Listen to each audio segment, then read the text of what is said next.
trip. To my mind at least, she did run as though stepping up in trip again would suit off that handicap debut at Ripon last time. Real stamina-laden horses in the pedigree as well, which augurs pretty positively. The likes of Autumn War and the very good hurdler Tronador as well. So she's got potential. Off this mark of 55, Holly Dorlitz for a double. Number 1 is next, Bayston Hill, who is having his 20th start at Chelmsford, and it will be his last start at Chelmsford, and his last start full stop. I understand he's being retired. A lot of viewers of Chelmsford will certainly have fond memories of this horse. He's won 5 times here, all wins over 10 furlongs. And he does get this trip. He hasn't won over this trip, but as long as it's not too hard, I don't think that the pace and too much of a stamina test, he could be a player. And come what may, we really wish him well and a big run, hopefully, before he heads on to a well-deserved retirement. That is Bayston Hill, who will make his last appearance after trainer Mark Usher revealed he'll retire after this race. Number 2 is Meister Zinger, who sprang a 33-1 surprise here last September on first start for Mark Usher, stablemate of Bayston Hill. Gradually been upped in trip since then, and still a bit of an unknown at the distance. Stamina a bit of a question. The mark of 52, though, is perhaps getting more attractive, well, by the run, being half a stone lower now than that win last September. Following that horse will be number 4, that's Owen Little. Ray Dawson said to me that despite the fact he'd done 2 winners, this was probably the one on paper he was looking forward to as the chance of a winner. He's had 2 already. It might be a third with Owen Little, who's still a lightly raced stayer. 2 from 11 overall. Had a good spell on synthetics over the winter last year. Hasn't quite been in that form recently, but was unlucky in the run a little bit at Leicester a couple of starts ago. Stamina is proven. 51 as a mark, I don't think is an impossibility whatsoever. Who have we got next? Number 7, all the way back to the other side of the parade ring. That is a son of no name ever in this staying race. This is Timestamp, newly gelded. Big prices all 3 starts. 55 is the opening handicap mark. Probably not the easiest to rate, as he hasn't achieved loads. And for a horse with his pedigree, it's interesting to see him stepping up in trip. The tongue tie goes on. And behind is the favourite, Brute Force, who we started with. Jockey's coming out. It's the staying race, 1 mile 6, and they're off at 7:05.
And well done to Daryl, because that's a monkey off the back, and success for him, hopefully first of many. Off we go to Chelmsford for this 7:05 then. Brute Force 7-4, 9-5 now.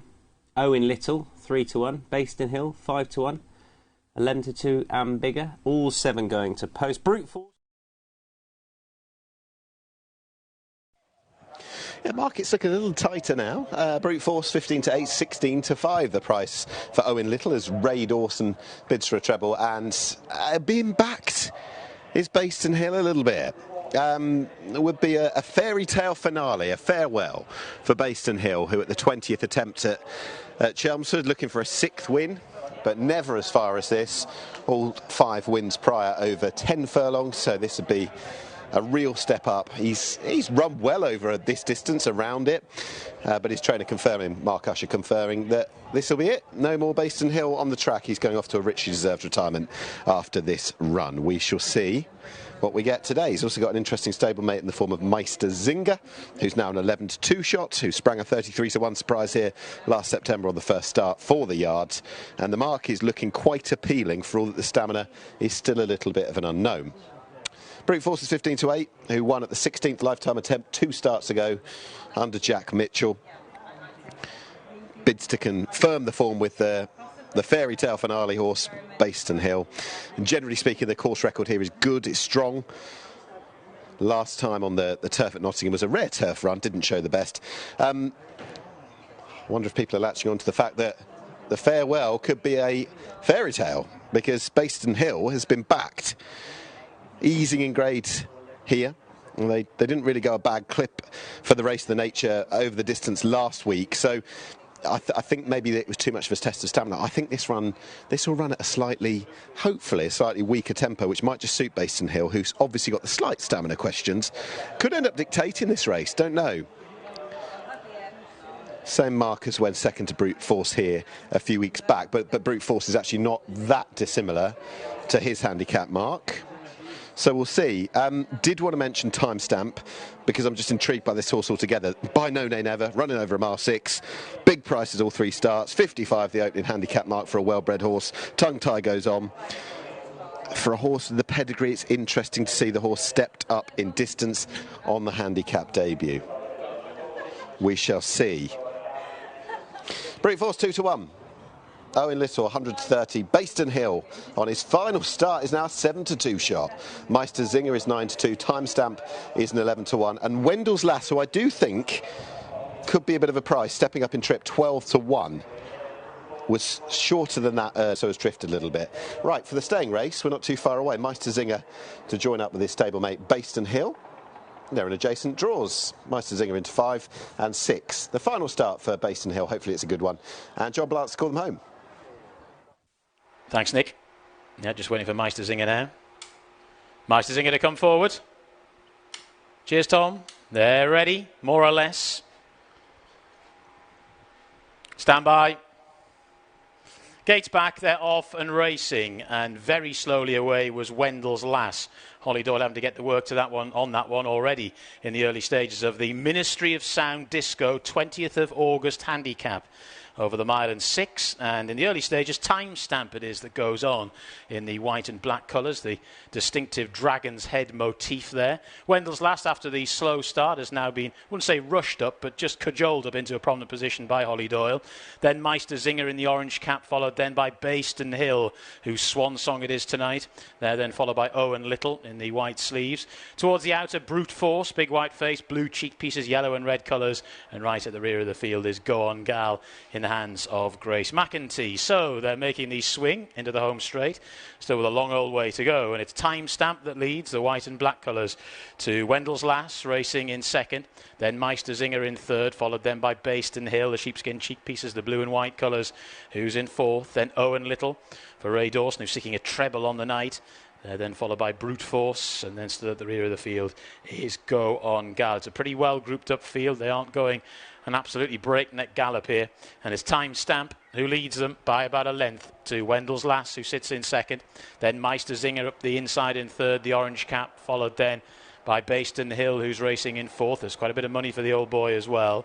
They're then followed up the inside by Owen Little, and then Brute Force, and the pale jacket of Go On Gal is still at the rear of the field. So they're making the swing out onto the back straight for the final time, and it's Time Stamp, who has stamped his authority on this race from the outset, leads by length and a half to Wendell's Lass, who's racing in second as they head off down the far side.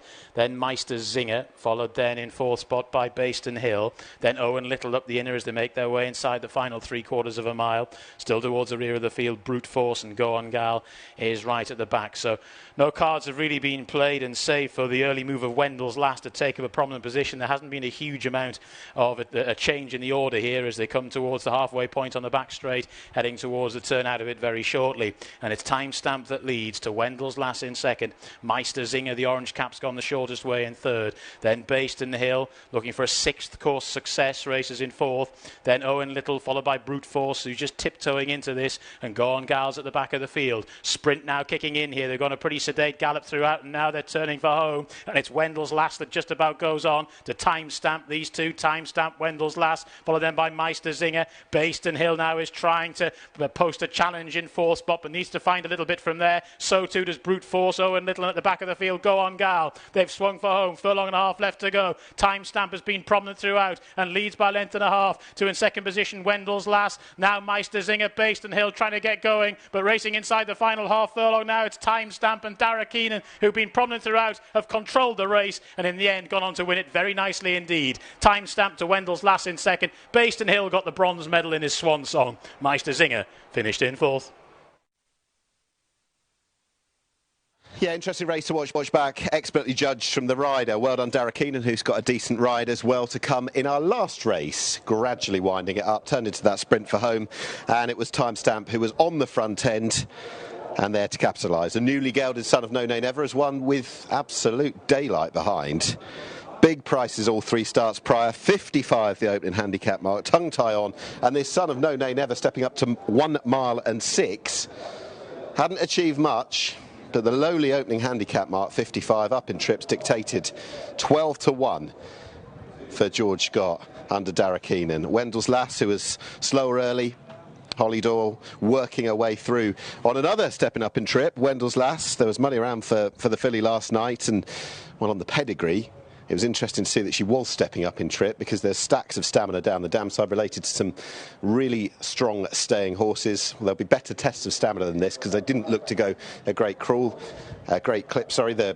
The time will reveal that. Has finished second. A fair few of these have just struggled to get into it. And clocking off on his 20th start at Chelmsford, 5 wins under the belt. It was, as John said, the bronze medal for Bayston Hill, who's been a bit of a perennial around here. And of course, all 5 of his wins prior to this, or all 5 of the wins here at Chelmsford, down over 10 furlongs. He's run on for all that it wouldn't have tested his stamina as much as other races that he'd been in. Others just not seeming to get involved, including Brute Force, our favourite, who got off the mark here at the 16th lifetime attempt a couple of starts ago. Stablemate of Bayston Hill, Meister Zinger there. Owen Little, Ray Dawson's mount, again, maybe just a more generous example of stamina tested races would just see some of these in better light. But I think that was well judged from Dara Keenan. As mentioned, he's got quite a fancied ride